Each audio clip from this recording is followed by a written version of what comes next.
Muy bien. Hoy tengo un ratito cuando cargue, les voy a compartir la asistencia. Les voy a compartir en este momento una presentación, jóvenes, donde básicamente yo les voy a ir indicando ahí qué es lo que lleva cada una de las cláusulas, para que ustedes pues vayan desarrollando su propio estilo de redacción. La idea es de que no importa si el orden en que ustedes van a colocar ciertos elementos, o a veces algunos lo ponen en cláusulas separadas, algunos lo ponen en cláusulas juntas, en una sola cláusula, perdón. Entonces ahí va a ir dependiendo ya de su estilo de redacción, pero lo importante es que ustedes sepan cuál es, cuáles son los requisitos que debe contener dicha escritura. Bien.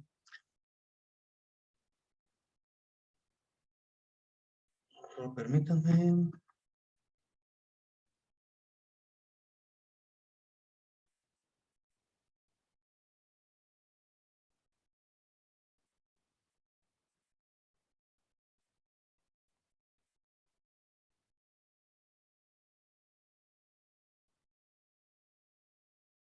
Ahorita les estoy dejando en el chat, jóvenes, la asistencia del día de hoy.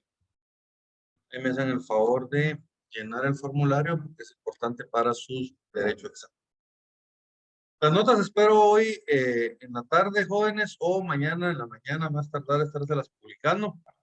Les voy a publicar una hoja de Excel mientras nos entregan ya los listados oficiales por parte de la universidad. Pero para que ustedes sepan sus notas, se las voy a publicar de una vez. ¿Qué más? Yo les tengo preparada una presentación. Me indican si ya la pueden ver, jóvenes. Bien. Previamente a iniciar con la redacción, nosotros tenemos que tomar en cuenta algunas obligaciones previas que debemos llevar a cabo antes, pues, como su nombre lo indica, previas, ¿verdad? Previo a la realización del contrato.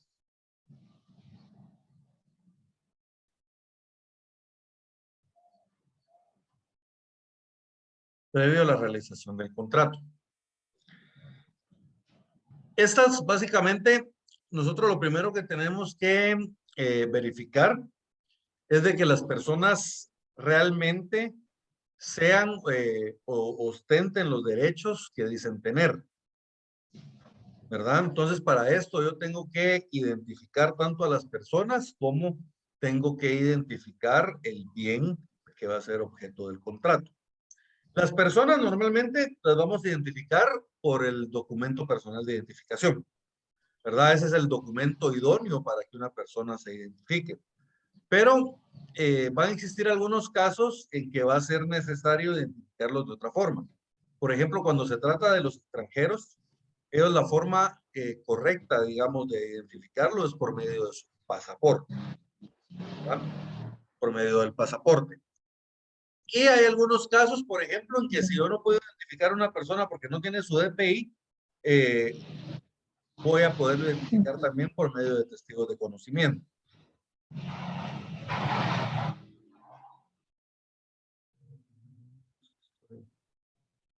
Viendo un ruido ya.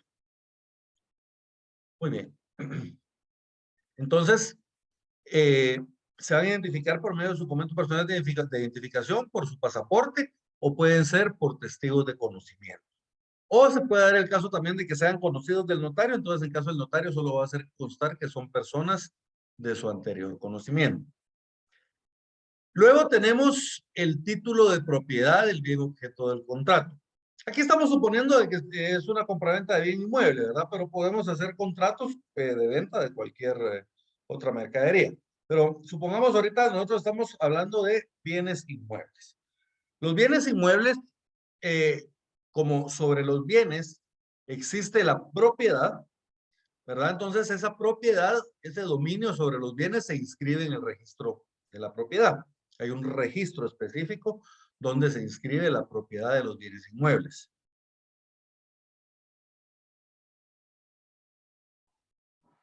¿Verdad? Entonces, ahí es donde se inscriben. Entonces, el título de propiedad, ¿cuál va a ser? Lo normal es que cuando a nosotros nos enseñan un título de propiedad de un bien inmueble, va a ser el testimonio de la escritura pública de compraventa o de donación en su caso, ¿verdad? Entonces, pues supongamos una escritura de compraventa.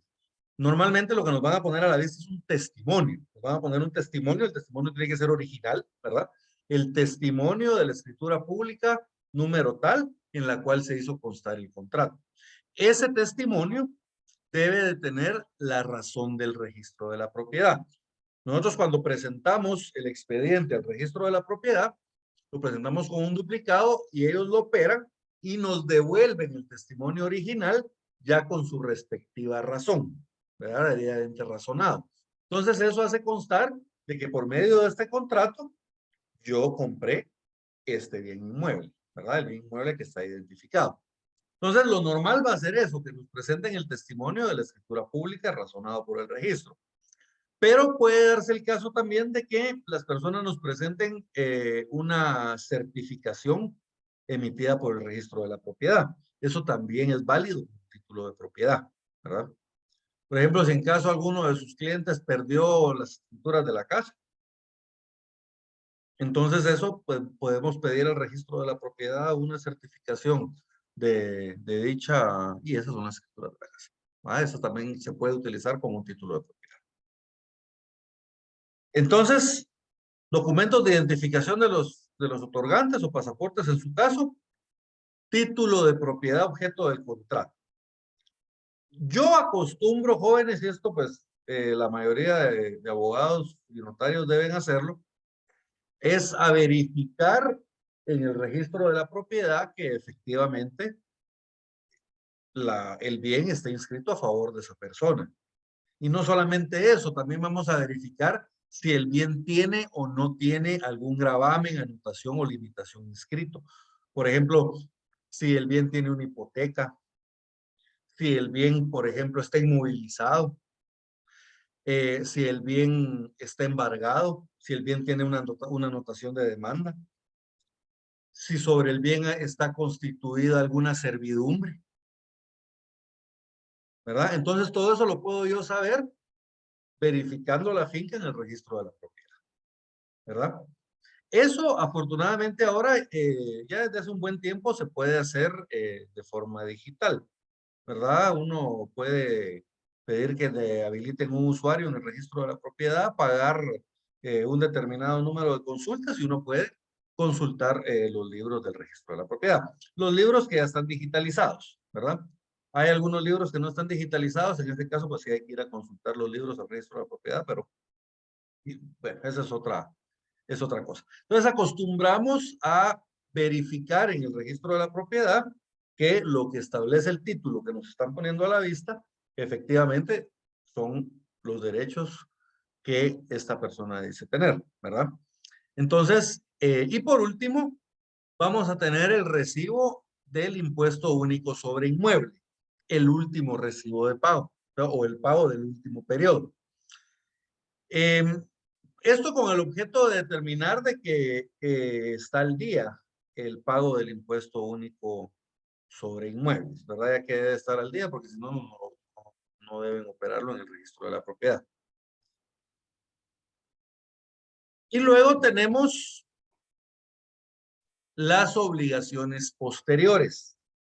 O sea, ¿qué es cuando yo ya haya realizado el contrato? ¿Qué es lo que tengo que hacer? ¿Verdad? Lo normal debería de ser de que ya cuando se cumplieron todas las obligaciones previas, entonces ahí ya nos sentamos con ambas partes y ahí frente a ellos se redacta el contrato. Luego se les lee, se revisa el contrato para ver de que todo esté bien, que sea efectivamente lo que las personas pretenden contratar. Y luego se procede a imprimir el documento. Yo acostumbro a imprimírselos primero en papel bond, ¿verdad? Para que ellos lo revisen o para que lo leamos. Yo se los leo y les doy una copia a ellos para que ellos lo estén leyendo también. Y ya cuando estamos seguros de que ese es el texto del contrato definitivo, entonces lo imprimimos en hojas de papel sellado especial para el protocolo. En ese mismo acto las personas lo firman y luego lo firma el infrascrito notario precedido de las palabras anteriores. Entonces, cuando ya está firmado el contrato, cuando ya se suscribió el contrato, ¿cuáles son las obligaciones posteriores? Bueno, primero que nada debemos emitir los testimonios. Yo aquí se los puse en singular, pero testimonio, tanto el testimonio para inscribir en el registro de la propiedad, al que muchos le llaman primer testimonio también, como el testimonio especial para el Archivo General de Propiedad. En estos vamos a tener que pagar el impuesto. En el testimonio que vamos a escribir en el registro de la propiedad, ahí tenemos que pagar el impuesto al valor agregado al que está afecto el contrato. Jóvenes, un segundo.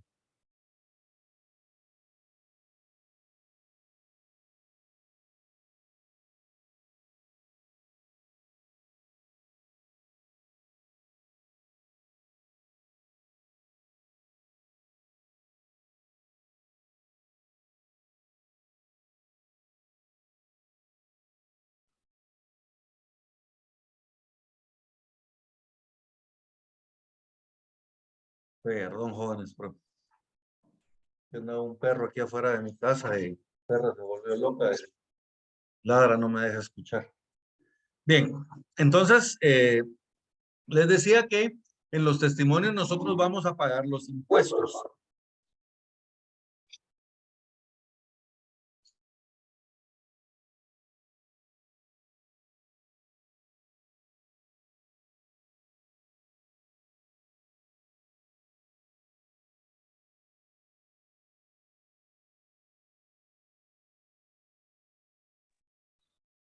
Perdón, jóvenes.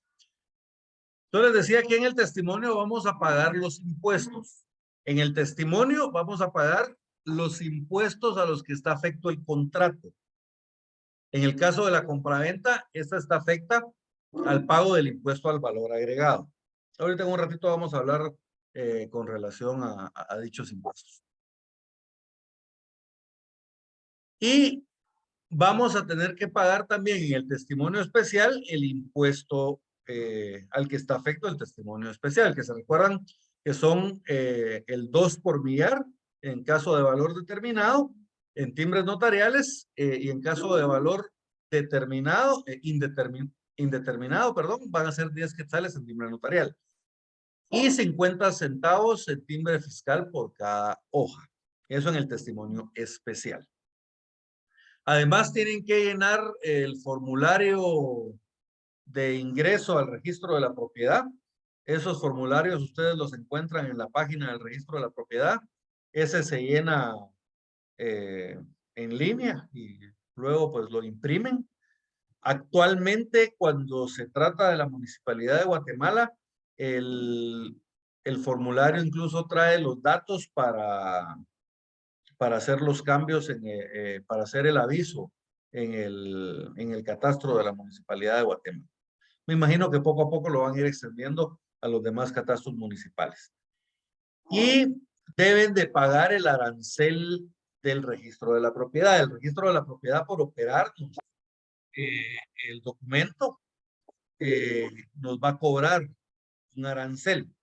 Nos va a ¿verdad? Esto básicamente son 160 quetzales por cada inscripción hasta los 10,000 quetzales, ¿verdad? De los 10,000 en adelante nos van a empezar a cobrar una cuota.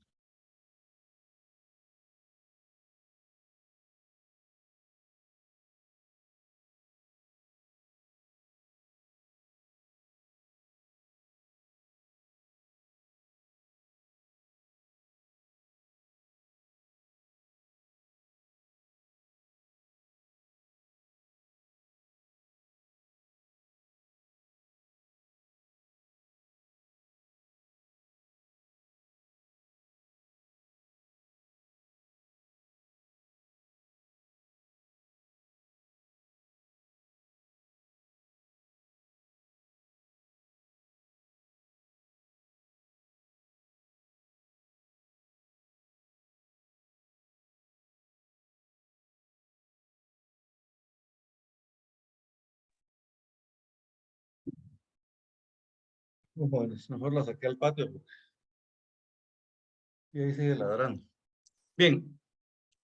Entonces, pagamos el arancel en el registro de la propiedad y luego, ya con todos esos documentos, nosotros vamos a presentar el expediente.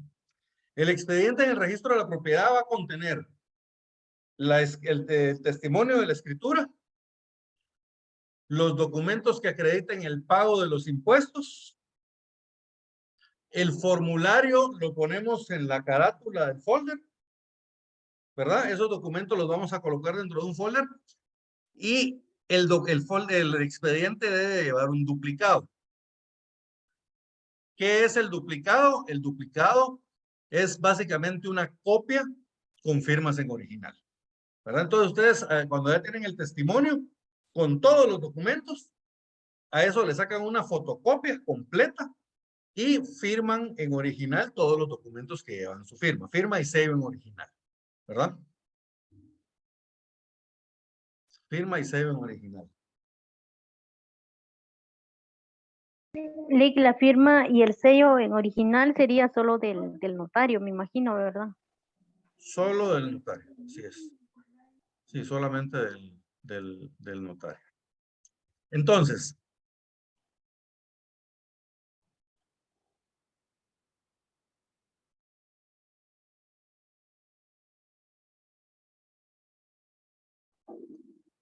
perdón, jóvenes, es que ando un perro aquí afuera, como que se le soltó a algunos vecinos. Licenciado, ¿no se escucha Ahora bien? tengo... ¿No se escucha el ladrado del perro que usted dice? ¿No se escucha? No, Ah, no, pero licenciado. lo que pasa es que ustedes no lo escuchan, pero yo sí. Ah, Es que bien. yo tengo bloqueados los sonidos que estén alrededor, entonces por eso ustedes no los escuchan, pero yo sí lo escucho y me quita la concentración. Ahorita dejaron de ladrar. Bueno, no. Es que están ladrando creo que todos los perros de la colonia. Bien, continuemos, jóvenes. Voy a tratar de mantener la concentración. Bien, entonces, básicamente cuando nosotros ya cumplimos con nuestras obligaciones posteriores, ya lo presentamos al registro y el registro de la propiedad pues lo va a operar. Eso va a pasar una serie de etapas en el registro de la propiedad y cuando termine pues va a culminar con la inscripción de la compraventa que estemos realizando.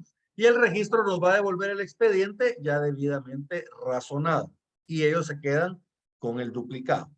¿Estamos bien? Entonces, básicamente, eso es lo que vamos a tener que hacer cada vez que nosotros realicemos el contrato.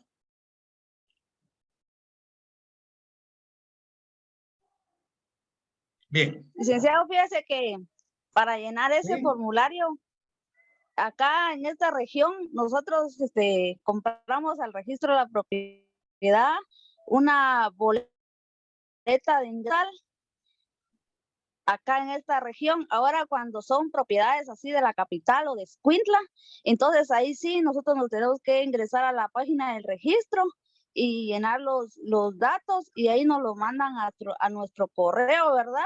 Y ahí se firma y se.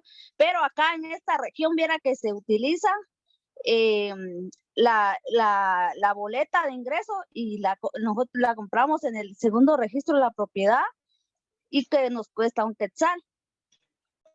Exacto. Esto sucede, jóvenes, porque en Guatemala hay dos registros de la propiedad que son independientes uno del otro. El primer registro de la propiedad es el registro que está aquí en la ciudad de Guatemala, que abarca un determinado territorio.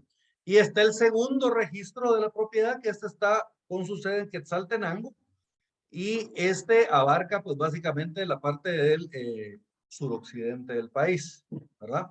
¿Ustedes en dónde están, Marisela? En Totonicapán. No, licenciado, nosotros estamos aquí en San Marcos. Ah, en San Marcos.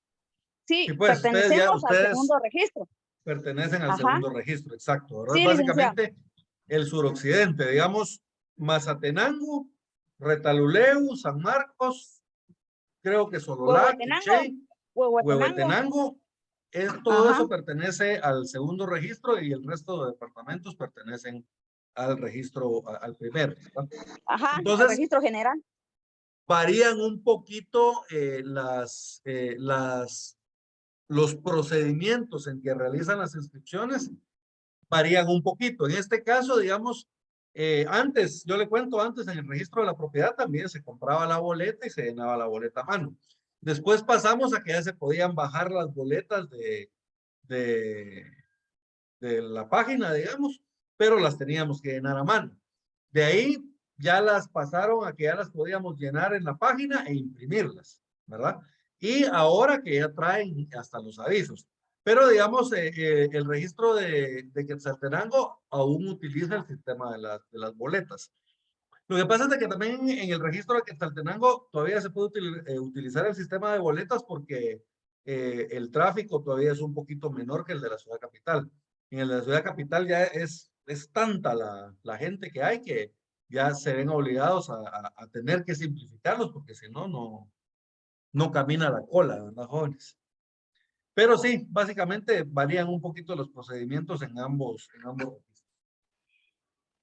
Bien. Elic, una pregunta. O sea Sí, hermano. que en este caso, cuando el bien inmueble está en el área donde decía usted suroccidente, sería el trámite ante el registro de la propiedad de allá. Y cuando el bien inmueble está acá en la ciudad capital y los alrededores que pertenecen a la central, aquí se debe de hacer el trámite. Así es. Así es. Gracias. Ahora bien, le aclaro algo. Tanto el registro central como el segundo registro tienen sedes en diferentes departamentos. Entonces, por ejemplo, aquí en Guatemala, en la ciudad de Guatemala, hay una sede del segundo registro que está en el edificio El Roble, en la 7ª avenida de la zona 9. 8º nivel o 9º nivel, no me recuerdo bien, pero ahí está, en ese edificio está la sede del segundo registro. Entonces, por ejemplo, cuando nosotros tenemos que realizar una escritura, por ejemplo, que es de Quetzaltenango, antes nos tocaba viajar hasta Quetzaltenango para dejar la escritura, nos tocaba viajar hasta Quetzaltenango para irla a traer. Ahora no, ahora lo podemos presentar aquí en la sede que tienen ellos acá y ahí mismo lo vamos a recoger. Igual, el registro central tiene sedes en los departamentos también. Ustedes ya lo pueden presentar en Escuintla, en diferentes departamentos, ¿verdad? Entonces, ambos registros ya tienen sedes en otros lados. ¿Ustedes tienen sede en San Marcos, Marisela, del segundo registro? Tienen que viajar hasta Sí, aquí. sí, hay uno en la municipalidad de San Marcos, ahí está, y está Coatepeque también, donde era el anterior país, también tenemos uno. Sí, pues exacto. Entonces, miren, entonces como les decía, ya los registros han abierto sedes, ¿verdad? En diferentes departamentos para que nosotros podamos operar los documentos. Ya no es necesario que viajemos a Quetzaltenango o que ellos viajen del departamento donde estén hasta Guatemala para inscribirse en caso de que fuera en el primer registro, ¿verdad? Entonces, sí, depende de dónde esté, el departamento donde esté el bien, está bajo jurisdicción de alguno de los registros. Entonces, la compraventa la tenemos que operar en ese registro, ¿verdad? Si es un bien que está bajo jurisdicción del segundo registro, entonces lo operaremos en el segundo registro de Quetzaltenango. Y si es un bien que está bajo la jurisdicción del primer registro, entonces lo vamos a operar en la ciudad de Guatemala. Pero ya ambos registros tienen sedes en diferentes departamentos donde podemos realizar dichos trámites. Incluso hubo un tiempo, me recuerdo, que se podían realizar por medio de Banrural. Banrural prestaba el servicio de que uno lo presentaba en una agencia aquí en Guatemala, ellos lo mandaban para la agencia de Quetzaltenango y de la agencia de Quetzaltenango lo mandaban para el registro y hacer el trámite de regreso. ¿Verdad? Pero ya con las sedes, pues ese trámite ya no es necesario. Bien. Rapidito, platiquemos de esto. Lo que vamos a ver a continuación ya lo habíamos mencionado en la clase anterior, pero va a quedar un poquito mejor descrito ya con la presentación. Nosotros en la primera cláusula en la compraventa lo que vamos a indicar o lo que vamos a hacer es una descripción del bien.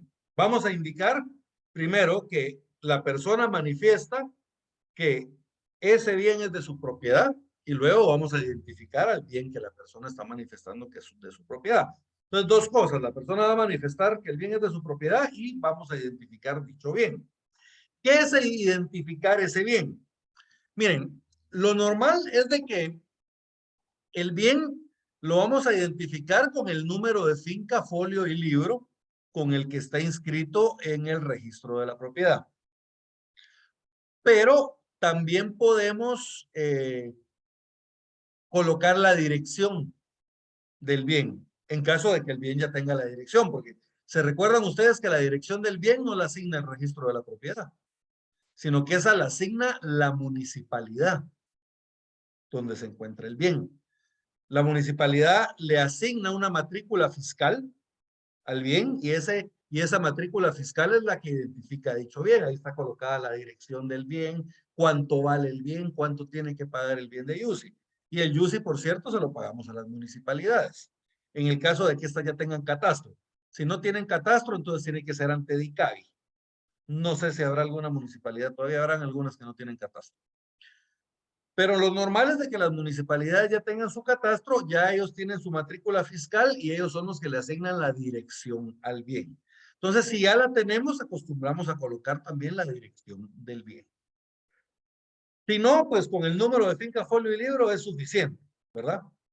Algunos, digamos, cuando no tienen la dirección, indican dónde está ubicado el bien, el cual está ubicado en el kilómetro 35.6, carretera San José Pinula, por ejemplo, ¿verdad? Entonces, vamos a identificar el bien.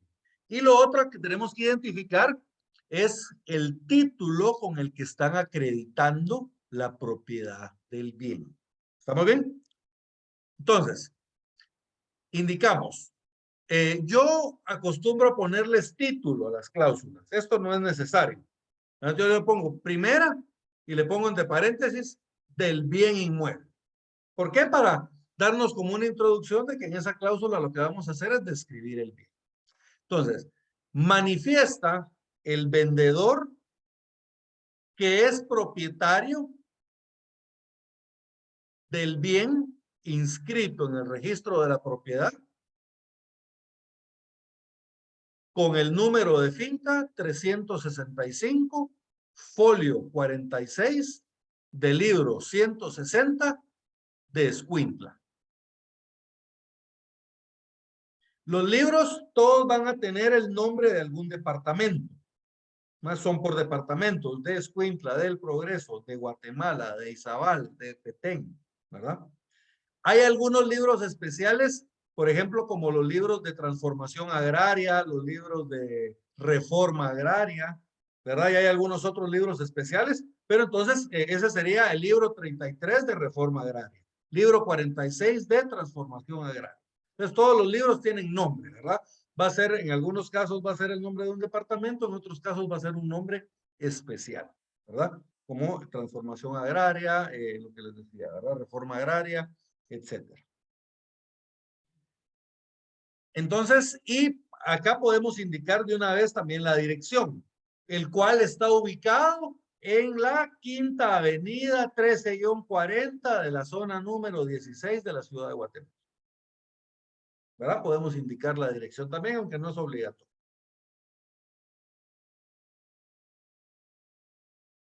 Y luego el notario tiene que indicar con qué le están acreditando la propiedad. Entonces, el notario indica, y para acreditar la propiedad, me pone a la vista, y ahora van a describir ustedes el título que les está poniendo a la vista, ¿verdad? Y para acreditar la propiedad de dicho bien, me pone a la vista el título de propiedad consistente en testimonio de la escritura pública número 45, autorizada en la ciudad de Escuintla el 18 de septiembre de 1976 por el notario Juan Pérez. Entonces, miren, vamos a indicar qué tipo de documento es. Indicamos que el título de propiedad es un testimonio de una escritura pública. Tenemos que indicar en dónde fue autorizada esa escritura pública, cuándo fue autorizada esa escritura pública, o sea, lugar y fecha, y quién fue el notario que autorizó dicha escritura pública. ¿Estamos bien? Entonces, miren, vamos a describir el documento con el que nos están acreditando de la propiedad. Y muy importante, ustedes van a decir que ese documento lo tienen a la vista, ¿verdad? Ustedes lo tienen que tener enfrente, porque ustedes como notarios son los encargados de calificar dicho título, de calificar si ese título realmente acredita la propiedad del bien o no, ¿verdad? Eso es trabajo del notario, poderlo calificar, ¿verdad? Entonces, por eso es que ustedes tienen que hacer constar que ese documento lo tienen a la vista. ¿Estamos bien con la cláusula primera, jóvenes? En la cláusula segunda, ¿sí, Marisela? Soy Irma. Irma, perdón. Sí, mire, con una consulta, ¿cómo verificamos en el registro de la propiedad de que si nos metemos a la página o ir directamente para ver si en sí es legal esa escritura, Hay dos el formas. testimonio? Hay dos formas. Uno, podemos ir personalmente al registro de la propiedad y pedir una consulta de la propiedad. Pero eso lo podemos hacer también en línea. Pero para eso necesitan ustedes pedirle al registro que les habilite un usuario. Entonces ellos les van a habilitar un usuario y un número de clave. Y con ese usuario, a ese usuario, ustedes le pueden cargar una determinada cantidad de dinero, ¿verdad? Las consultas valen $1, 7 quetzales con 80 centavos más o menos, ¿verdad? Entonces ustedes, digamos, van y le cargan 100 quetzales, les alcanza más o menos para unas 10, ¿Qué onda, brother? 11, unas 10, 11 consultas, ¿verdad?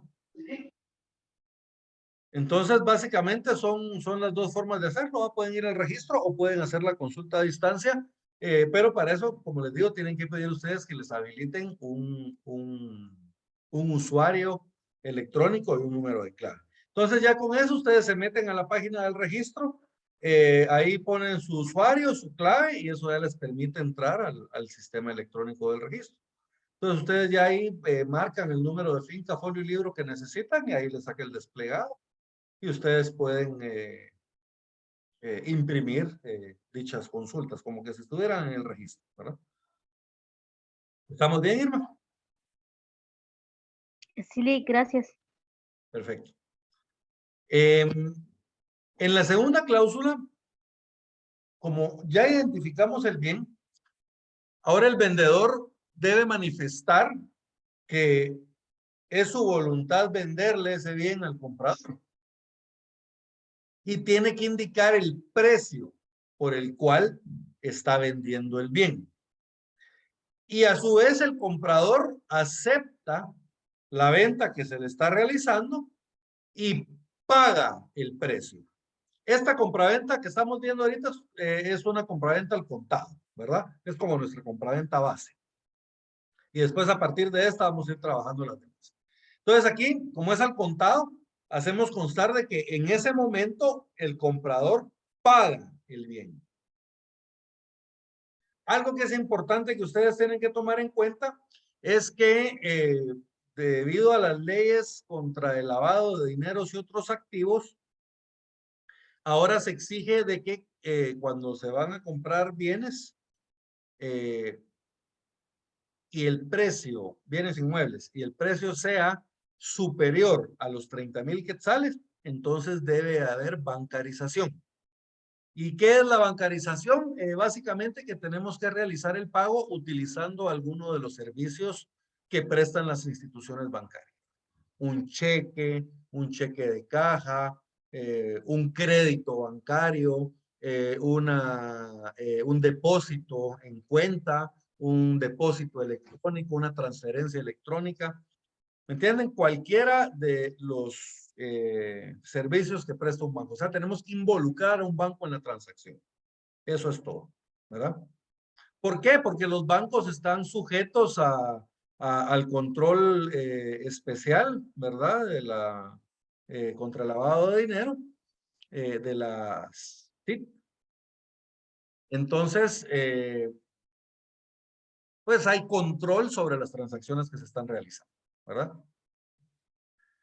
Ya no pueden realizarse, digamos, aquellas transacciones que se hacían antes de que se compraba una finca en 1.000.000 de quetzales y el millón se pagaba en efectivo, ¿ah? Ahora tenemos que involucrar a un banco cuando son más de 30.000 quetzales. ¿Estamos bien? ¿Quedó claro esto? Entonces, ¿cómo nos quedaría la cláusula más o menos? Manifiesta el vendedor que es su voluntad vender el bien identificado en la cláusula anterior al comprador por el precio de 30.000 quetzales. Y a su vez, el comprador manifiesta que acepta la venta que se le hace y en este momento, a entera satisfacción del vendedor, paga el precio de 30.000 quetzales mediante un cheque de caja número 143 emitido por el Banco Industrial a favor del vendedor. Entonces, miren, ya hicimos constar que uno le quiere vender el bien al otro y que el otro se lo quiere comprar y que lo paga en ese momento. Se realizó la compra. ¿Cuál será nuestra tercera cláusula? La tercera cláusula se recuerda del artículo 30 del Código de Notariado. Esto va relacionado con el saneamiento.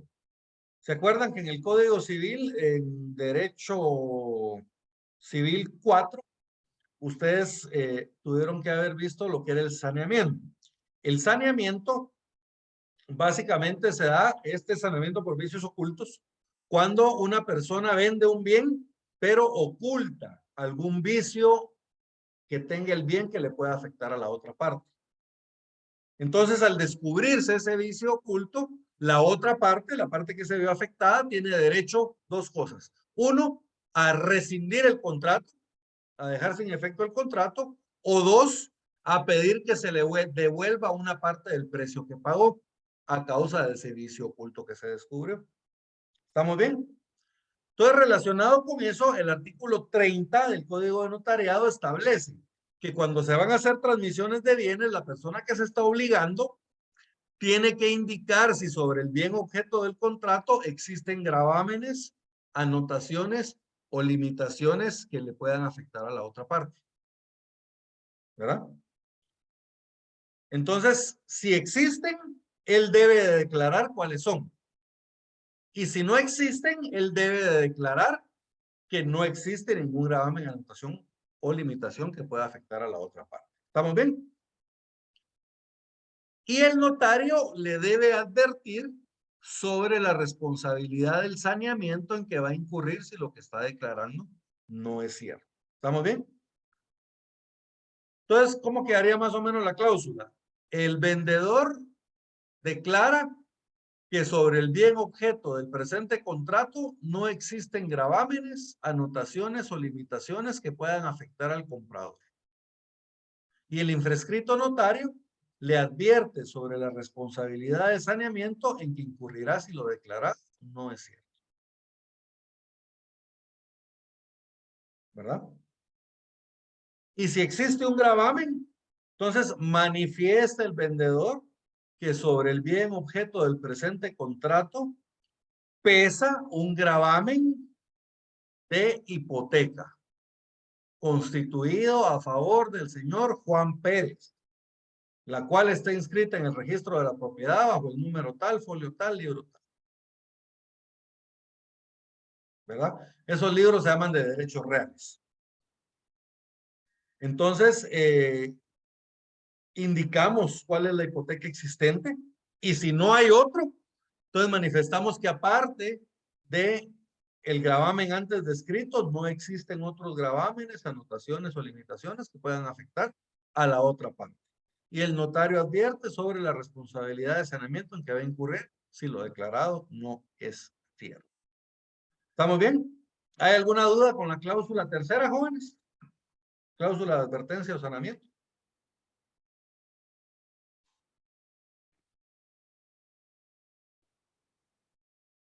Y por último tenemos la cuarta cláusula, que es la cláusula de aceptación. En esta cláusula Aquí lo podemos hacer de forma general. Ambas partes aceptan el contenido del contrato. Esta es una aceptación de todo el contenido del contrato. Vamos a ver que hay algunas ocasiones en que vamos a tener que hacer alguna aceptación expresa. Les voy a poner un ejemplo. Si la obligación la vamos a garantizar con una hipoteca, por ejemplo, que es una compraventa de bien inmueble a plazos. Ahorita vamos a ver el ejemplo, pero se lo voy a explicar así rapidito. Y ustedes lo garantizan con hipoteca, entonces supongamos, el comprador constituye la hipoteca a favor del vendedor. Y luego el vendedor tiene que aceptar expresamente la hipoteca que se constituye a su favor. Entonces, miren, esa es una aceptación expresa solo de la hipoteca. Y aparte va a ser la aceptación general. Pero eso va a depender de cada caso.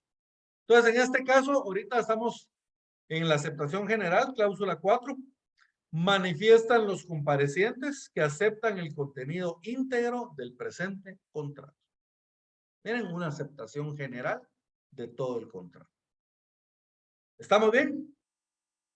Entonces, en la primera cláusula, vamos a describir el bien inmueble y ahí el vendedor va a manifestar que es de su propiedad. Y ahí también tenemos que describir el título con el que nos están acreditando la propiedad del bien. En la segunda cláusula vamos a hacer constar la compraventa. Vamos a hacer constar que el vendedor manifiesta que le está vendiendo el bien al comprador por un determinado precio. Y a su vez el comprador manifiesta que acepta comprar dicho bien y que paga el precio, ¿verdad?, que le están cobrando. Y debemos de hacer constar la forma en que se está haciendo el pago. Si el pago se hace en efectivo, entonces debemos de hacer constar que se está entregando el dinero efectivo. Si es en cheque, entonces debemos indicar el número de cheque y qué banco es dicho cheque. Lo mismo si es un cheque de caja. Si se realizó una transferencia electrónica, las transferencias electrónicas dejan un número. Entonces tenemos que colocar el número de la transferencia electrónica. ¿Estamos bien? Como sea, debemos de hacer constar cómo se realizó el pago. Y siempre tomando en cuenta lo de los 30,000 quetzales de la bancarización. La tercera cláusula va a ser la cláusula de advertencia o sanamiento, en la cual se declara que el bien no tiene gravámenes, anotaciones o limitaciones que puedan afectar a la otra parte, o si existe un gravamen, debemos describirlo. Y la última cláusula, la cuarta, es una cláusula de aceptación. ¿Estamos bien? ¿Hay alguna duda con esta, jóvenes? Ahora, ¿qué pasa si la compraventa es a plazos?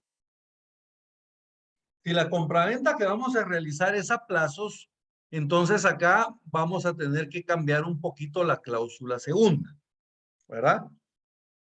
La cláusula primera va a quedar igual, porque en la cláusula primera el vendedor describe el bien y acredita la propiedad de dicho bien. En la cláusula segunda, acá igual se manifiesta que el vendedor le quiere vender o que le vende, ¿verdad?, el bien al comprador. Lo único que aquí va a manifestar de que la compraventa va a ser a plazos, ¿verdad? ¿Qué quiere decir a plazos? Pues que no se va a pagar íntegramente todo el capital, que se va a pagar un enganche y que se van a pagar una cantidad de pagos periódicos o de mensualidades. Y entonces debemos de indicar cuáles son las estipulaciones que van a regir dicho crédito a plazos, ¿verdad? Acá yo les puse algunos ejemplos de las estipulaciones que se acostumbran a poner. Depende de cada cliente, estas puede ser que se reduzcan o puede ser que se amplíen, ¿verdad? Porque siempre va a haber un cliente que les va a decir, mire, yo quiero que me le agregue tal cosa, yo quiero que me ponga esto, yo quiero que me ponga el otro. Entonces eso les va a ir agrandando las estipulaciones. Pero depende de cada cliente. Algunas de las que se acostumbran a poner, yo les coloqué acá algunos ejemplos. Entonces, tenemos que colocar el precio total del bien. Tenemos que poner cuánto se va a dar de enganche. Tenemos que colocar cuántos pagos periódicos se van a realizar y a cuánto asciende cada pago periódico, ¿verdad? Tenemos que indicar a cuánto van a ascender los intereses. Tenemos que indicar qué va a pasar en caso de insolvencia o cuándo va a haber insolvencia. Tenemos que indicar lo relativo a los intereses moratorios o cláusula de indemnización en su caso. Y el lugar para recibir notificaciones y citaciones. El G lo vamos a dejar ahorita por el momento en un lado y ahorita vamos a platicar de esto. Vamos por partes. Cuando ustedes van a realizar digamos, una compra de propiedad a plazos, siempre va a llevar intereses, ¿verdad, jóvenes? Porque la persona que les está financiando la compraventa de la propiedad, ya sea que lo esté haciendo el mismo propietario o lo esté haciendo otra persona o alguna institución bancaria, ellos por el financiamiento les van a cobrar una cantidad de intereses, ¿verdad? Entonces, siempre que realizamos una compraventa a plazos, lleva ya unos intereses pactados, que son los intereses que ustedes van a pagar por el crédito que les están o por el financiamiento que les están otorgando. ¿Estamos bien? ¿Cómo realizamos los pagos? Miren, pues hay dos formas. Uno, se puede realizar un tipo de interés que se llama interés variable sobre interés sobre saldo. Perdón. El interés sobre saldo, acá ustedes van a ir pagando su interés sobre el saldo del capital que tengan. ¿Qué quiere decir esto? Supongamos de que ustedes calculan bajo este sistema de que van a pagar la casa a 10 años, por darles un ejemplo, a un plazo de 10 años, y van a hacer pagos mensuales. Entonces, a ustedes los primeros pagos que realicen les va a quedar una cantidad más alta, porque ese pago incluye capital e interés. Pero conforme ustedes vayan realizando pagos, el capital que ustedes deben va a ir bajando. Entonces, por lo tanto, la cuota que ustedes van a pagar va a empezar a bajar. Y de esa cuenta, los últimos pagos que realicen dentro de 10 años, cuando ya vayan a terminar la obligación, van a ser más pequeños. ¿Estamos bien? Ahí van a ir bajando poco a poco los pagos. Ahora, existe otra forma, que este es el que se le llama interés consolidado. En el interés consolidado, aquí también es un interés fijo, pero no se calcula sobre saldo, sino que acá lo que se sucede es que se calcula un interés fijo para toda la obligación. Entonces, de esa cuenta, a ustedes les van a quedar durante los 10 años la misma cuota. Y esa cuota va a incluir capital e interés, ¿verdad? Entonces, no va a cambiar. Desde la primera hasta la última cuota que ustedes paguen, les va a quedar igual. ¿Estamos bien? Entonces, así tenemos el interés sobre saldo y el interés consolidado. Eso va a ser, depende de lo que sus clientes pacten, ¿verdad, jóvenes? Entonces, pero debemos indicar eso, ¿verdad? ¿Cuánto va a ser el precio total? ¿Cuál es el enganche, los pagos periódicos y los intereses contractuales? La insolvencia es cuando las personas van a, o qué va a pasar cuando las personas se encuentren en estado de insolvencia.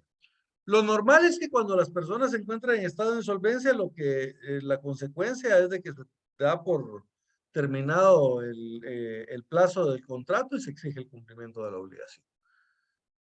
Y si la persona no cumple la obligación, pues ejecutamos la obligación, ¿verdad? Entonces aquí vamos a indicar qué pasa en caso de insolvencia. Aquí normalmente el vendedor, el comprador renuncia al fuero de su domicilio y se somete al fuero del domicilio del vendedor. O algunas veces, digamos, se coloca de que ellos se someten a los tribunales del departamento tal. En el caso de estar aquí en Guatemala, por ejemplo, nos sometemos a los tribunales del departamento de Guatemala. Entonces sabemos que si surge un conflicto, ese conflicto lo tenemos que resolver ante los tribunales de Guatemala. Luego los intereses moratorios, jóvenes, estos intereses son aparte de los intereses pactados, porque los intereses pactados son aquellos que a mí me van a cobrar por el financiamiento que me dieron de la casa, es la ganancia, digamos, que va a tener la persona que me financió la casa. Pero estos intereses moratorios, estos son aquellos que me van a cobrar a mí como consecuencia de que yo me atrasé en el pago. Es una penalización, ¿verdad? Entonces aquí tenemos que indicar de cuánto van a ser los intereses moratorios. Si no lo indicamos, entonces va a ser el interés legal. O puede ser una cláusula de indemnización, para que coloquemos ya cuánto va a ascender la multa que va a tener que pagar la persona cuando se atrasen los pagos. Y por último, lugar para recibir citaciones o notificaciones. ¿Quedó clara esta cláusula, jóvenes? ¿Hay alguna duda con respecto a esto?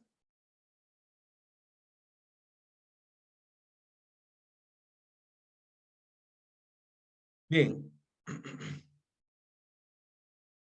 Acá, esta ustedes la pueden hacer con reserva de dominio o sin reserva de dominio. ¿Verdad? Se recuerdan que la reserva de dominio es cuando la persona básicamente se reserva el dominio de la propiedad hasta que sea pagada en su totalidad. Y mientras no la pague en su totalidad, el comprador no va a poder disponer de dicha propiedad. ¿Verdad? Cuando él termina de pagar, se presenta la carta de pago al registro de la propiedad y se procede a liberar la propiedad y desde ese momento ya el comprador adquiere plena propiedad y ya puede vender. O puede ser sin reserva de dominio. Otra forma que tenemos de garantizar la obligación es por medio de una hipoteca. Entonces, si va a haber una hipoteca a favor del vendedor, nosotros la podemos constituir aquí mismo. Le agregamos un literal más, G. Entonces, aquí manifiesta el comprador que para garantizar el cumplimiento de la presente obligación, constituye sobre el bien objeto del presente contrato hipoteca a favor del vendedor y el vendedor a su vez acepta de forma expresa la hipoteca que se constituye a su favor. ¿Verdad? Miren la aceptación expresa que les hablaba hace un momentito. Entonces, aquí podemos de una vez constituir la hipoteca. ¿Alguna vez me han preguntado, Mireli, y podemos colocar la constitución de la hipoteca en una cláusula aparte? O sea, yo no lo quiero hacer aquí en la segunda cláusula, sino que lo quiero hacer en la cláusula tercera. ¿Se puede hacer? Claro que se puede, ¿verdad? Claro que se puede. Aquí, de las cláusulas, ¿cuántas cláusulas ustedes van a colocar en el contrato? Eso depende de ustedes, ¿verdad? O si ustedes quisieran hacer una cláusula para cada uno de estos puntos, lo pueden hacer también, no hay ningún problema, depende del estilo de redacción. Lo importante es que coloquen todas esas estipulaciones. Lo que pasa es que a mi parecer, a mí me parece mejor hacerlo de esta forma, ¿verdad? Hacerlo en una misma cláusula todo.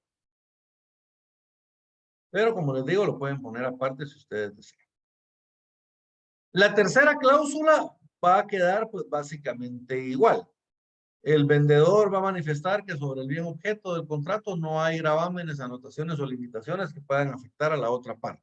Y el notario le advierte sobre las responsabilidades de saneamiento en que va a incurrir si lo declarado no es cierto. ¿Verdad? Y la última cláusula de aceptación general, esa también va a quedar igual. ¿Alguna duda, jóvenes? Bien. Se puede dar el caso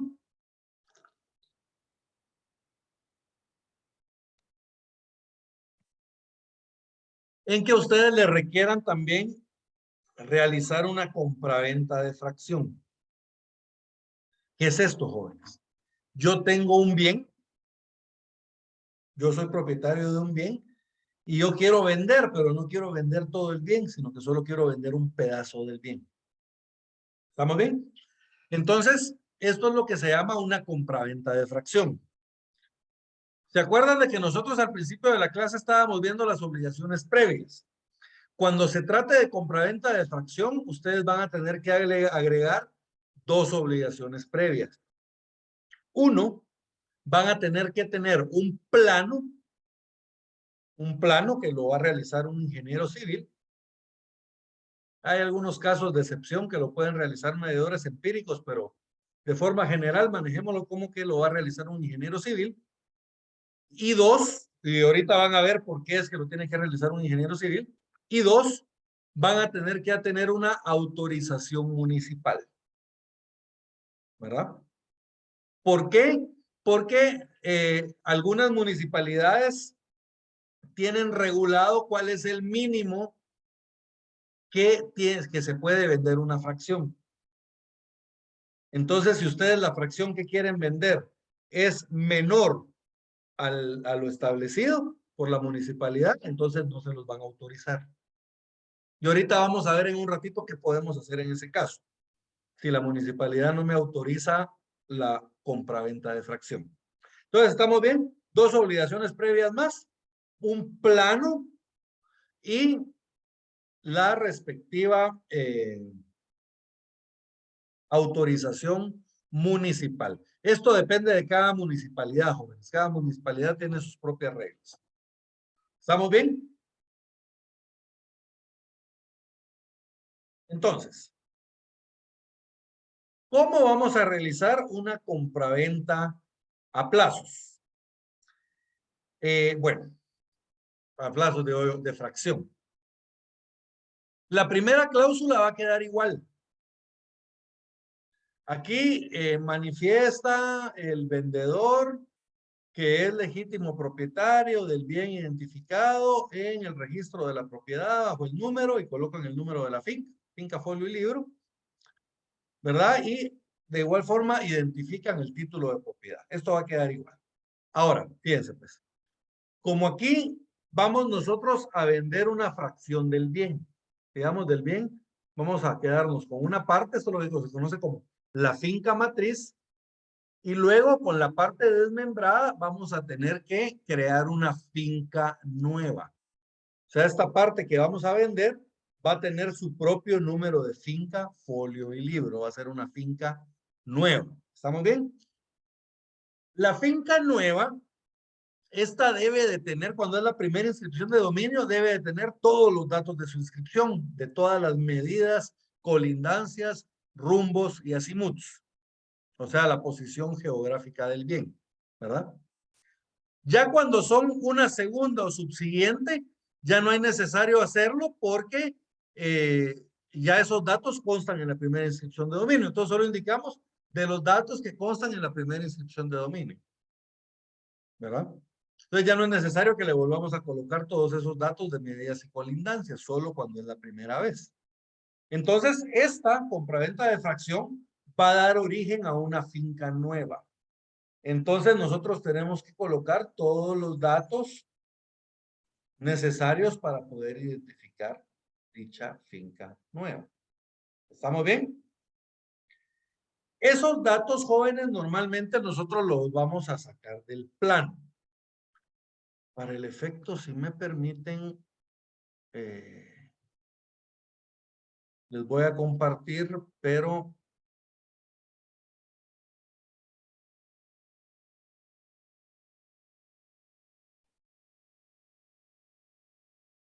quiero compartir esto.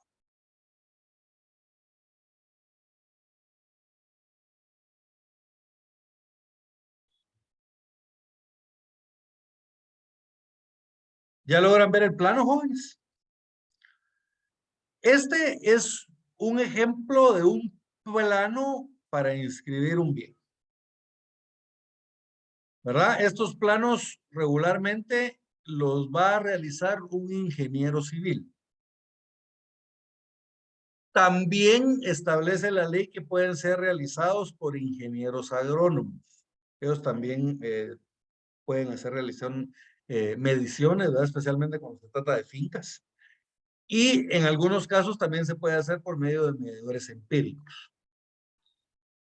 Regularmente el arquitecto que haga el plano nos va a colocar acá en esta parte, miren, en sí el plano, el dibujito del bien.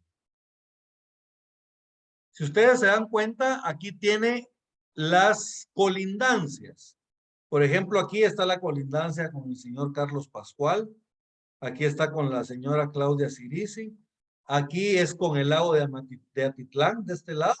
Y de este otro lado hay un camino. Hay una calle. ¿Estamos bien? Entonces, miren, ahí están las colindancias. Las medidas las encontramos aquí en este cuadrito que ustedes pueden ver acá.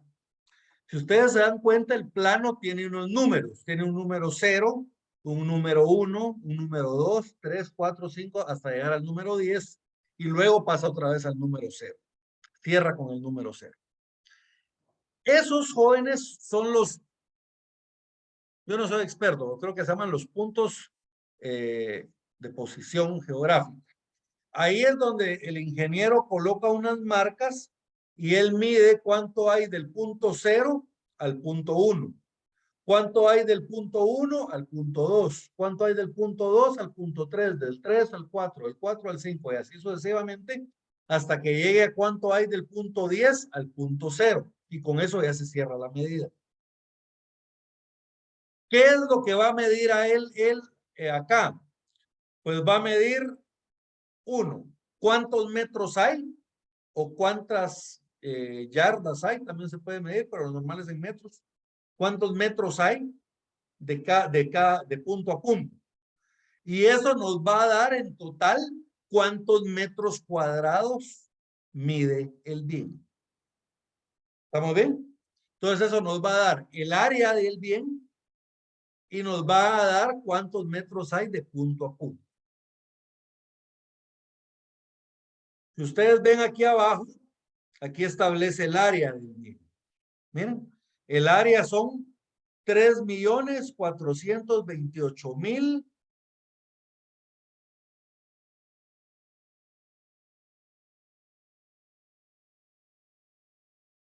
8.411 metros cuadrados. Y a la par está en varas. Acá nos indica la ubicación. Miren, nos indica de que este bien está ubicado en San Lucas, Tolimán, que el otorgante, o sea, el propietario es una empresa que se llama Trojas Vieja Sociedad Anónima y que el adquiriente es Isidoro Gonzalo Gus Esquina. Miren, ahí están los datos de la propiedad del bien. Ahí está el área. Y acá nosotros tenemos la posición geográfica del bien. ¿Cómo leemos esto? Del punto 0 al punto 1, 28.24 metros. Rumbo, la N es de norte, rumbo norte, 25 grados,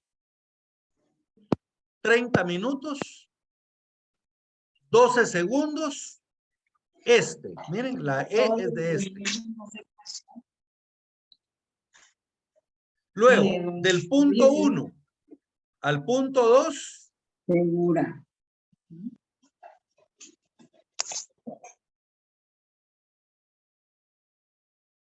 Del punto 1 al punto 2, 33.97 metros.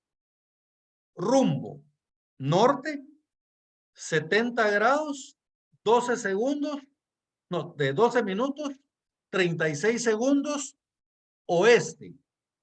Esto está en inglés, la W es de west, ¿va? Oeste. Luego del punto 2 al punto 3, 82.18 metros, rumbo norte, 57 grados, 50 minutos, 0.8 segundos, oeste. Y así sucesivamente.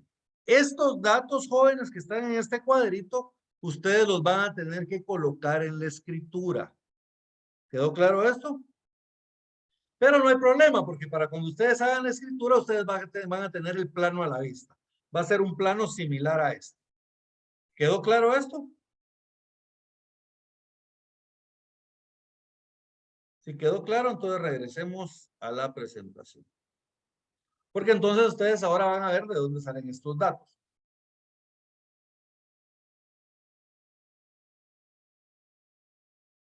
Manifiesta el vendedor que es su voluntad vender al comprador por el precio de 20,000 quetzales una fracción del bien identificado en la cláusula anterior. La que tiene un área, esta yo le puse acá, de 20,000 metros cuadrados, con las medidas y colindancias siguientes. Del punto 0 al punto 1, 28.24 metros. Rumbo norte, 25 grados, 30 minutos, 12 segundos, este. Del punto 1 al punto 2, 33.97 metros, metros. Rumbo norte, 70 grados, 12 minutos, 33 segundos, oeste. Y así van a seguir ustedes describiendo cada uno de los datos que estaban en el cuadrito hasta llegar al punto 0 otra vez. Del punto 10 al punto 0, tantos metros, rumbo, tantos minutos, tantos grados, tantos minutos, tantos segundos, ¿verdad? Según lo que establezca el cuadrito. Y luego van a indicar ustedes de que eso consta en el plano que van a acompañar a la presente escritura. Entonces, lo anterior de conformidad con el plano que se acompaña al presente instrumento, el cual fue realizado por el ingeniero civil, y ya colocan ustedes el nombre del ingeniero. Entonces, ya cuando ustedes describieron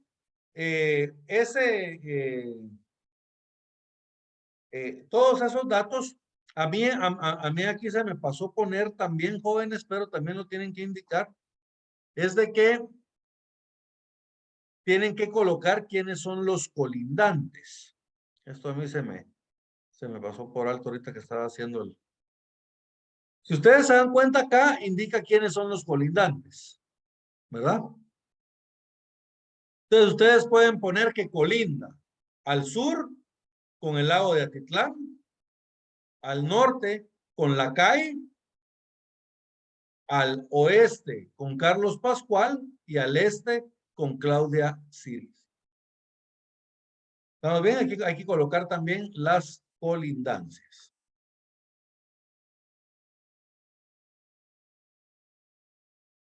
Y luego, ya cuando ustedes indicaron cuáles son los datos de la fracción que están vendiendo, entonces manifiesta el comprador que acepta la venta que se hace y paga el precio antes indicado, entera satisfacción del comprador, mediante cheque de caja, y ya ustedes ya se quedan describiendo la forma en que se realizó el pago.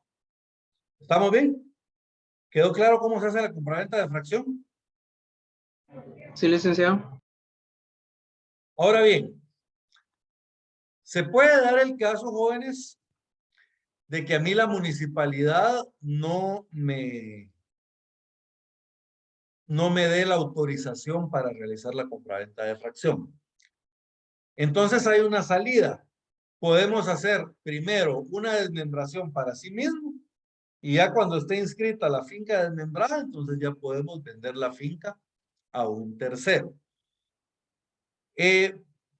Básicamente es lo mismo, lo único que en la desmembración para sí mismo solo comparece una persona, ¿verdad? Porque como no hay un comprador, un vendedor, sino que estoy desmembrando para la misma persona.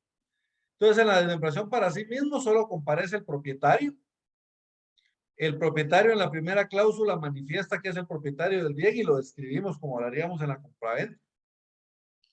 Y en la segunda cláusula manifiesta el propietario que es su voluntad de desmembrar para sí mismo una fracción del bien identificado en la cláusula anterior, la que tiene un área de 20,000 metros cuadrados con las medidas y colindancias siguientes. Y volvemos a colocar las medidas y colindancias de la finca que queremos hacer, esto de conformidad con el plano que tenemos que tener, ¿verdad? Entonces, únicamente, básicamente lo que tendríamos que hacer. Acá no vamos a indicar que se la vendemos porque como no es una compraventa, sino que es una desmembración para sí mismo. Y tampoco vamos a tener que colocar una cláusula de saneamiento, porque como no estamos vendiéndole el bien a nadie, entonces no es necesario realizar una cláusula de saneamiento.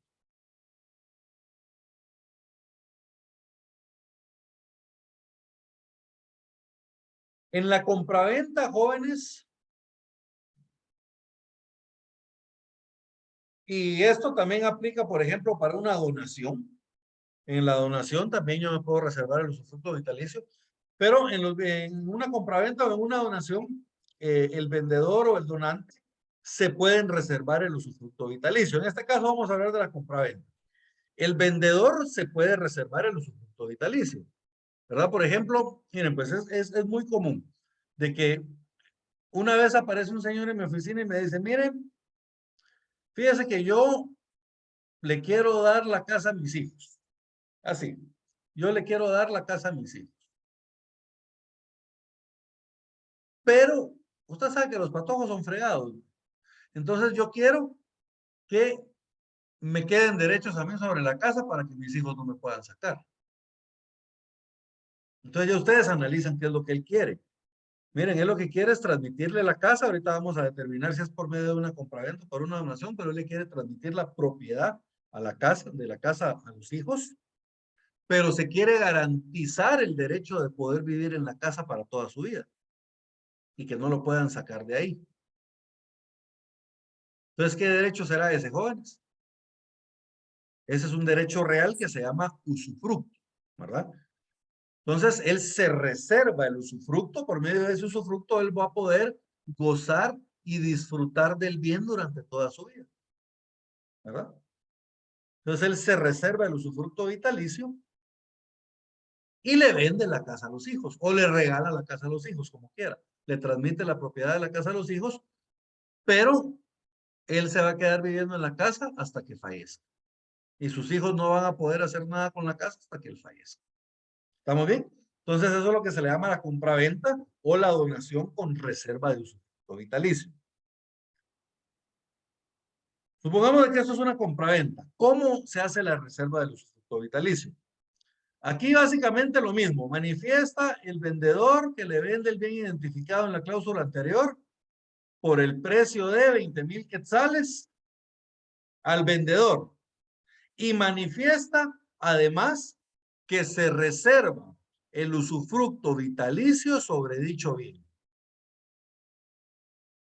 Y a su vez, el comprador acepta la venta que se le hace y paga el precio y describe la forma en que se va a pagar el precio, igual como lo hicimos antes. Entonces, lo interesante acá es esto, que él manifiesta que le va a vender al bien, pero que previo a vendérselo se está reservando el derecho de uso. ¿Verdad? Se lo reserva para sí mismo. Entonces le vende el bien al hijo y el hijo viene y le compra el bien. Él acepta comprarlo con esa condición. Entonces él acepta paga el bien y acepta que el bien se quede como usufructo a favor de su papá. ¿Verdad? Entonces, como les digo, el papá va a tener el goce y disfrute del bien hasta que se muera. Vitalicio por toda su vida. Él también se puede reservar el usufructo para él y para su cónyuge, por ejemplo. Esta misma persona me decía a mí, mire, me dice, pero ¿y no habrá forma de proteger también a mi mujer? Me dice. ¿Cómo así? Le digo, cuénteme. Mire, me dijo, lo que pasa es de que mis hijos no son hijos de mi esposa. Yo tuve hijos con mi primera esposa que falleció, me dijo, y luego yo me volví a casar y con esta mujer no tengo hijos. Entonces me dijo, yo quiero, porque si me muero yo, entonces mis hijos la van a sacar a ella. Entonces yo lo que quiero, me dijo, es de quedar protegido yo, pero que también quede protegida ella si yo me muero. Bueno, dije, entonces, ¿qué es lo que quiere el Señor? El Señor quiere reservarse el usufructo para sí mismo y luego le va a donar una parte de ese usufructo, la mitad de ese usufructo, a su esposa. Pero fíjense pues, ¿y qué pasa si uno de los dos muere? Pero aquí el usufructo está a favor de dos personas. ¿Qué pasa si uno de los dos muere? Entonces, ese medio usufructo, digamos, regresaría al propietario del bien. y solo quedaría el 50% de la otra parte si nosotros no manifestamos nada. Pero nosotros podemos manifestar en el contrato que en caso de que fallezca uno de los dos, la parte del que fallece se va a acrecer a la parte del otro. Entonces, de esa cuenta, si fallece el marido, la parte del marido acrecenta a la parte de la esposa. Si la que muere es la esposa, entonces la parte de la esposa acrecenta a la porción del marido. ¿Quedó claro esto? Entonces, eso lo podemos pactar también. Eso está en el usufructo, lo pueden ir a leer. Si se puede establecer el derecho de acrecer en caso de que el usufructo esté a favor de dos personas. Entonces, el acreedor manifiesta que le vende el bien identificado en la cláusula anterior por el precio de 20,000 quetzales al comprador y manifiesta además que se reserva el usufructo vitalicio de dicho bien y a su vez dona el 50% de dicho usufructo a su esposa y ponen ahí el nombre de la esposa. Y manifiesta que en caso de fallecimiento de cualquiera de los usufructuarios, su porción se acrecerá a la porción del otro usufructuario. Acrecerá, sí, acrecerá. Acrecerá la porción del otro usufructuario. O sea, si uno fallece, la parte de él le va a pasar al otro.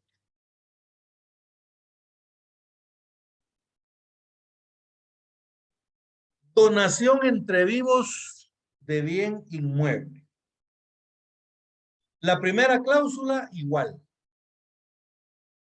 ¿Verdad? Manifiesta el donante que es legítimo propietario del bien y describe el bien. Segunda cláusula. Esta acá, lo que va a cambiar es de que no les vamos a llamar comprador y vendedor, sino que le vamos a llamar donante y donatario. Manifiesta el donante que es su voluntad donar el bien identificado en la cláusula anterior al donatario con un valor estimado de 10,000 quetzales. Acá tenemos que estimar el valor por un valor estimado de 10,000 quetzales. Y el donatario manifiesta que acepta la donación que se le hace.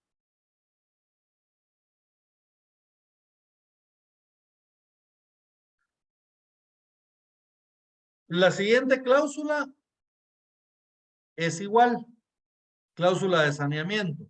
Aunque si la donación es gratuita, no es necesario hacer la cláusula de saneamiento. Pero si la donación es onerosa, en ese caso sí va a ser necesario, oneroso remuneratoria, en ese caso sí va a ser necesario realizar. En esta donación, la parte también se puede reservar el usufructo. Por ejemplo, yo le voy a donar la casa a mi hija, pero me reservo el usufructo vitalicio para mí, para mi esposa. O también pudiera poner una condición. Yo le dono la casa a mi hija, pero bajo condición de que ella en el periodo de 5 años se gradúe de la universidad. Miren, una donación condicional. O pudiera ser que yo le ponga alguna prestación que ella tiene que cumplir. ¿Verdad? Por ejemplo, de que yo tengo que ir al hospital una vez a la semana para que hagan un tratamiento, entonces yo le doy la casa, pero bajo condición de que ella me tiene que llevar todos los miércoles al hospital a que me hagan el tratamiento. Entonces, en este caso, miren, le estoy poniendo una obligación, ¿va? Entonces, cualquiera de estas se pueden colocar dentro de la donación. Y de ahí el resto de la escritura, pues va a ser básicamente el mismo. Si ustedes se dan cuenta, en esta se estima el valor. Por ahí, como no hay un precio, pero sí debemos estimar cuál es el valor de la donación. Esto con el objeto de calcular los impuestos.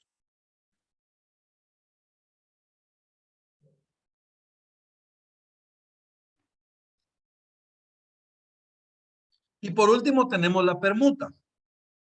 En la permuta, acá la diferencia es que En la cláusula primera vamos a tener que describir los bienes que son objeto de la permuta. Aquí por lo menos van a haber 2 bienes. Pueden haber más, pero por lo menos van a haber 2. ¿Verdad? Aquí el elemento personal, jóvenes, aquí ambos se llaman permutantes. Entonces, hay opciones. Una, podemos llamarle a uno permutante A y al otro permutante B. O si no, pues nos referimos por su nombre a ellos, simplemente. ¿Verdad? Entonces, el permutante A va a tener un bien y el permutante B va a tener otro bien. Y esos bienes ellos los van a cambiar, los van a permutar. Entonces, tenemos que describir los 2 bienes. Puede ser que hubieran más bienes. Estamos permutando, el permutante A tiene un bien y el permutante B tiene 2 bienes. Y pues van a permutar, también se puede, ¿verdad? Entonces, cada quien debe describir los bienes que son de su propiedad. ¿Estamos bien? Entonces, en la cláusula primera, manifiesta el permutante A, o le ponen el nombre del permutante, que es legítimo propietario del bien identificado, inscrito, perdón, en el registro de la propiedad con el número de finca 43, folio 55 del libro 132 de Escuintla, el cual acredita la propiedad del bien. Y luego el otro permutante describe también el bien de su propiedad. ¿Estamos bien? En la segunda cláusula, entonces aquí ambos tienen que manifestar que le transmiten la propiedad de su respectivo bien al otro.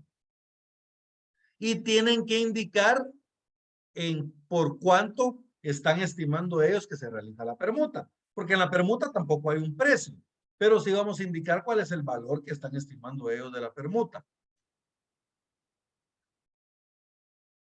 Segunda, manifiesta el permutante A que transmite la propiedad del bien de su propiedad identificado en la cláusula anterior en calidad de permuta al permutante B. Y a su vez el permutante B manifiesta que transmite la propiedad del bien de su propiedad identificado en la cláusula anterior en calidad de permuta al permutante A. Y manifiestan que el valor de la permuta es de 10,000 quetzales.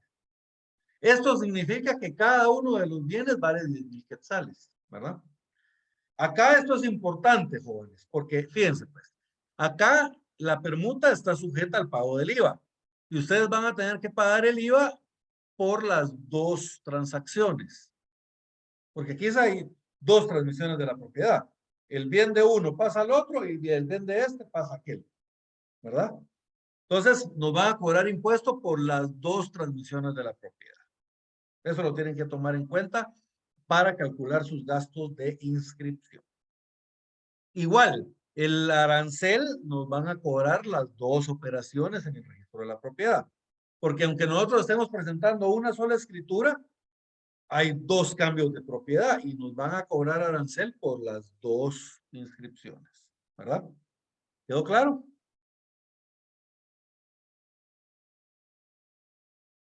Y en la cláusula tercera, jóvenes, esta es la cláusula de saneamiento. Acá los 2 tienen que hacer la declaración de gravámenes, anotaciones o limitaciones. Y a los 2 les tiene que advertir el notario sobre la responsabilidad de saneamiento en que van a incurrir si lo que están declarando no es cierto. ¿Estamos bien?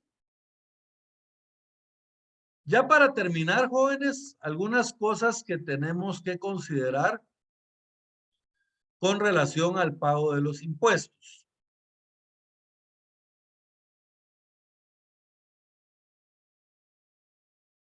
Solo permítanme.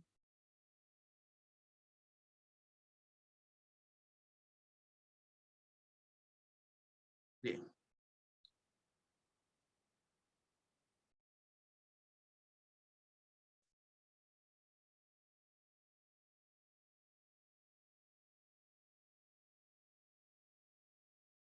En su pantalla tienen, jóvenes, la ley del impuesto al valor agregado.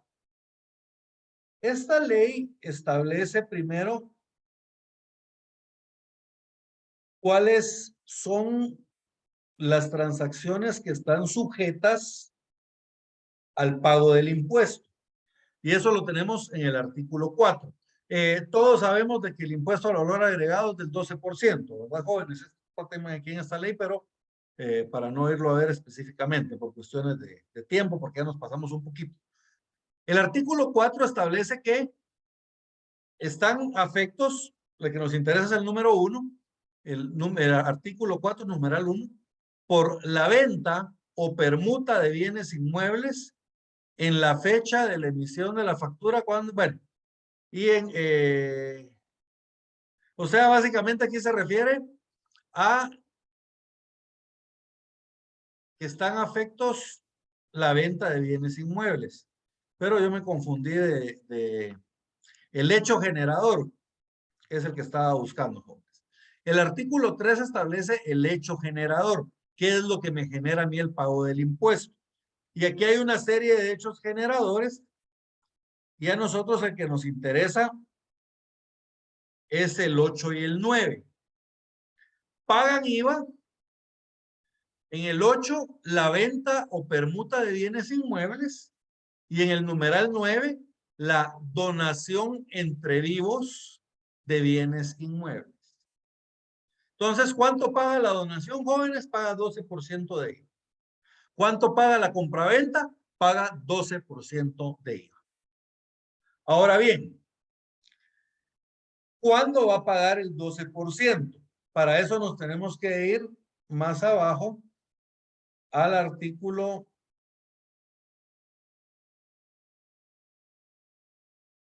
Un artículo un poquito largo, jóvenes, es el artículo 7 de la ley del IVA, que son las exenciones generales. Aquí están todas las exenciones del IVA. Y si nos vamos al numeral 10, ahí hay una exención para cuando ustedes compran vivienda con un máximo de 80 metros cuadrados y que el valor no exceda de 250,000 quetzales. O ventas que tengan una construcción máxima de 120 metros cuadrados que su valor no exceda de 120,000 quetzales. Si ustedes cumplen esos requisitos y además su núcleo familiar no tiene otros bienes inmuebles, entonces ustedes van a estar exentos del IVA. No van a pagar ni un centavo del IVA. Pero luego viene una exención que se agregó más adelante. Este parrafito le fue agregado en virtud de unas reformas fiscales que se hicieron hace algunos años. Fíjense pues, establece, a excepción de las viviendas indicadas en el párrafo anterior, la segunda y subsiguientes transferencias de dominio de viviendas por cualquier título tributarán conforme a la ley de timbres fiscales y papel especial para protocolo. ¿Estamos bien? Entonces, miren, a excepción de las viviendas indicadas en el párrafo anterior, que son las que están exentas totalmente, ¿se recuerdan que vimos hace un rato? La segunda y subsiguientes transferencias de dominio de viviendas por cualquier título. Miren, venta, permuta o donación. Tributarán conforme a la ley del impuesto de timbres fiscales y papel sellado especial para protocolos.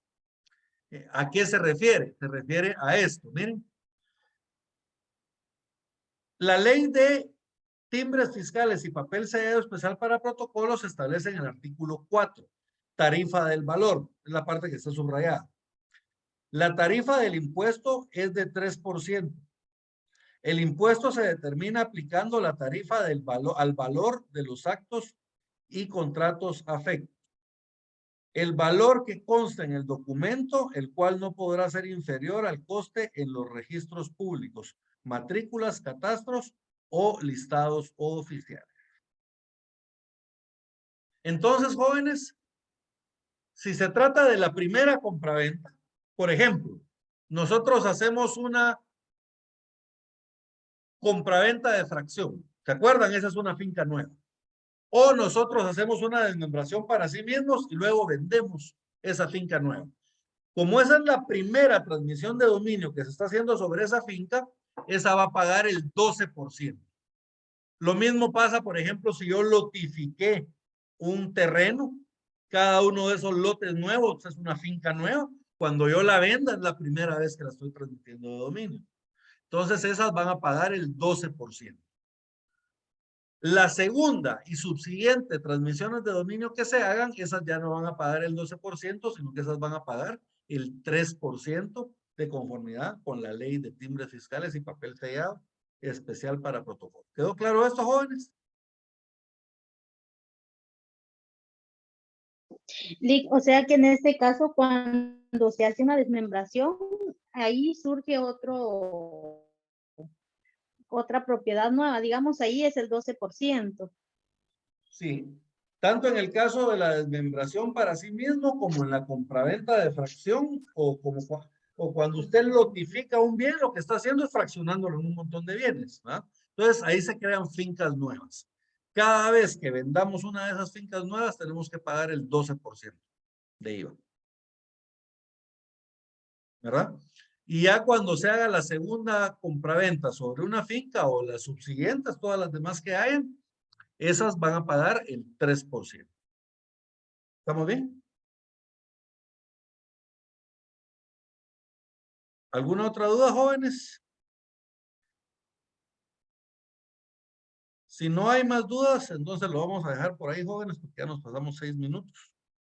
Y los veo la próxima semana a la misma hora. Se me cuidan mucho y que tengan feliz fin de semana.